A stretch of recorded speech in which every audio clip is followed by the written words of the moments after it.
మనోవేదనతో నిద్రపట్టని ధృతరాష్ట్రునికి సోదరుడైన విదురుడు తనకు తోచిన మంచి మాటలు కొన్ని చెబుతాడు. పురుషుండు రెండు తెరగుల ధరనుత్తముడనగబరగు దానియడం వరుషములు పలుక కునికిం దురితంబులు వరయు పనులు దొరకతనన్. అంటే ఉత్తముడిగా గుర్తింపు పొందాలంటే సూటిపోటులు మాట్లాడటం పలుకరాదు, పరుషమైన మాటలు మాట్లాడరాదు, పాప పనులు చేయరాదు అంటే చెప్తాడు. విదుర సూక్తులు మన ప్రజాప్రతినిధుల్లో ఎందరు చదువుకున్నారో మనకు తెలియదు, కానీ చట్టసభల్లో కానీ సభ వెలుపల్లో కానీ వారు మాట్లాడే మాటలు, ప్రవర్తించే తీరు చూస్తుంటే వారు కనీస మర్యాదలను పాటించడం లేదని స్పష్టమవుతుంది. నాయకులు తమ ప్రసంగాల్లో హుందాతనం ప్రదర్శించాలని ఆర్ఎస్ఎస్ సర్సంఘచాలక మోహన్ భాగవత్ స్వయంగా పేర్కొన్నారు. ఎంత జుగుప్సాకరంగా మాట్లాడితే అంతగా టీఆర్పీ రేటింగ్, సోషల్ మీడియాలో వ్యూస్ రావటం వల్ల పరుష పదజాలం, బూతులు వాడటం ఎక్కువైపోయాయి. ప్రజాస్వామ్యంలో నమ్మకం ఉన్నవారు విధి విధానాలు, పథకాలు అమలు వంటి వాటి మీద చర్చించి వాస్తవాలను నిగ్గు తేల్చాలి. ప్రజాస్వామ్యంలో నమ్మకం లేనివారే వ్యక్తిగత విమర్శలకు, వ్యక్తిత్వ హననానికి దిగుతారు. ఇప్పుడు రెండు తెలుగు రాష్ట్రాల్లో జరుగుతున్నది ఈ తతంగమే. దీనికి ఎంత త్వరగా ఫుల్ స్టాప్ పెడితే అంత మంచిది. టీవీ చర్చల్లోనూ, ఎన్నికల ప్రసంగాల్లోనూ ప్రజాప్రతినిధులు మరింత సంయమనాన్ని ప్రదర్శించాల్సి ఉంటుంది.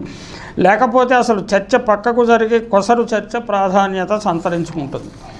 చర్చలో పాల్గొన్న వారు ఎవరూ తమ పరిమితులను గుర్తించకుండా నోటికి వచ్చినట్లు మాట్లాడుతూ ఉంటారు.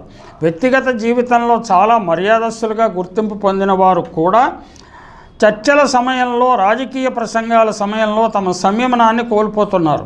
ప్రజలలో విద్యాస్థాయి, సంస్కార స్థాయి తక్కువగా ఉండటం వల్ల ఈ సంయమనం లేని ప్రసంగాలను వారు ఆసక్తితో చూస్తున్నారు, వింటున్నారు. ప్రజాప్రతినిధులు సంయమనం లేని వారైతే రాజ్యాంగంలోని నిబంధనలు ఎంతగా చక్కగా రూపొందించినా వాటిని వారు సక్రమంగా అమలు చేయలేరు.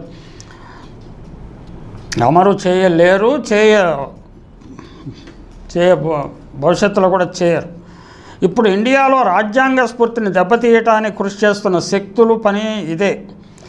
వినేవారు, మాట్లాడేవారు సహనంతో, వినయంతో ఉన్నప్పుడు మాత్రమే విదురుడు చెప్పిన ఉత్తమ పురుషుల మనకు సాక్షాత్కరిస్తారు. 2024 పార్లమెంటు ఎన్నికల తర్వాత పార్లమెంటులో నిజమైన చర్చలు జరుగుతున్నాయి. అప్పుడప్పుడు ఆవేశకావేశాలు రగిలిన మంట కంటే వెలుగే ఎక్కువ కనిపిస్తున్నది. అది శుభసూచన. ప్రతిపక్షం చెప్పేది వినటం ప్రభుత్వానికి మేలే చేస్తుంది. 18వ లోక్సభకు ఎన్నికైన వారిలో 51.5% మొదటిసారిగా పార్లమెంటులో అడుగు పెడుతున్నారు.